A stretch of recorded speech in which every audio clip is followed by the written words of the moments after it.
सोनपुर में एक किसान रहता था। उसका नाम था रामू। रामू बहुत गरीब था। उसके पास एक छोटा सा खेत और एक टूटा फूटा झोपड़ा ही उसकी पूरी संपत्ति थी। परिवार में बूढ़ी माँ, पत्नी सीता और 2 छोटे बच्चे थे। रामू मेहनती था। सुबह सूरज निकलने से पहले ही वह खेत में पहुंच जाता और देर रात तक काम करता। मगर उसके खेत की मिट्टी बंजर जैसी थी। बरसात में कभी पानी ज्यादा गिरता तो फसल बह जाती और कभी कई कई हफ्ते बारिश ही नहीं होती तो फसल सूख जाती। रामू का जीवन रोज रोज की परेशानियों से भरा हुआ था। कभी घर में चूल्हा जलाने को अनाज नहीं होता, कभी बच्चों की पढ़ाई का सामान खरीदने के पैसे नहीं होते। एक दिन उसकी पत्नी ने कहा, रामू, कब तक ऐसे चलता रहेगा? बच्चे बड़े हो रहे हैं, अगर उनके पेट भरने का इंतजाम ना किया तो क्या होगा? रामू चुपचाप पत्नी की बातें सुनता रहा। उसका मन भीतर से टूटा हुआ था, मगर चेहरे पर वही धैर्य झलक रहा था। बोला, सीता, भगवान ने खेत दिया है, मेहनत करने की ताकत दी है। जब तक हाथ पांव चल रहे हैं, कोशिश करना हमारा फर्ज है। गांव में कुछ अमीर किसान भी रहते थे। उनके पास बड़े बड़े खेत और ढेर सारे बैल थे। वे अक्सर रामू का मजाक उड़ाते। अरे रामू, तेरी फसल तो कभी पनपती ही नहीं, क्यों जिंदगी बर्बाद करता है खेती में? जाकर किसी अमीर किसान के यहाँ मजदूरी कर, कम से कम रोज का खाना तो मिलेगा। रामू इन तानों को सुनकर चुप रह जाता।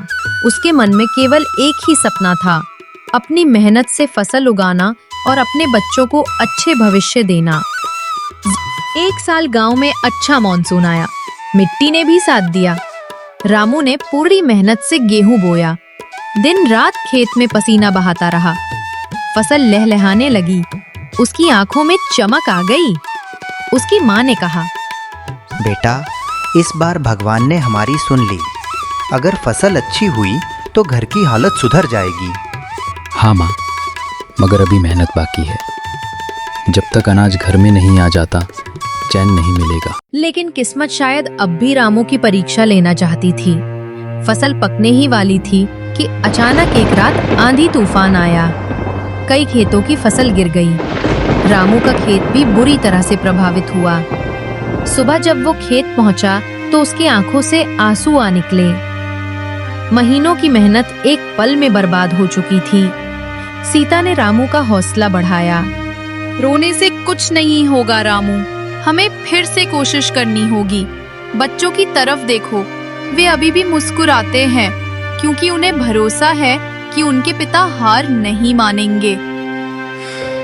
रामू ने हार नहीं मानी। उसने बचे हुए पौधों में से जो भी संभव था उसे संभाला।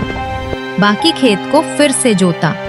उसने पड़ोसियों से बीज उधार लिए और दोबारा बुआई की। इस बार मौसम ने साथ दिया। धीरे धीरे खेत में हरियाली छा गई। गांव वाले भी चकित थे। वाह रामू, तूने हिम्मत नहीं हारी। हम होते तो शायद छोड़ देते। तेरी मेहनत रंग लाई है। कुछ महीनों बाद जब फसल कटी तो घर में खुशी का माहौल था। गोदाम में अनाज भर गया। पहली बार रामू ने महसूस किया कि उसकी मेहनत सचमुच रंग ला सकती है। रामू ने अपनी फसल का एक हिस्सा बेचकर बच्चों के लिए किताबें खरीदी और कुछ पैसे से घर की मरम्मत करवाई।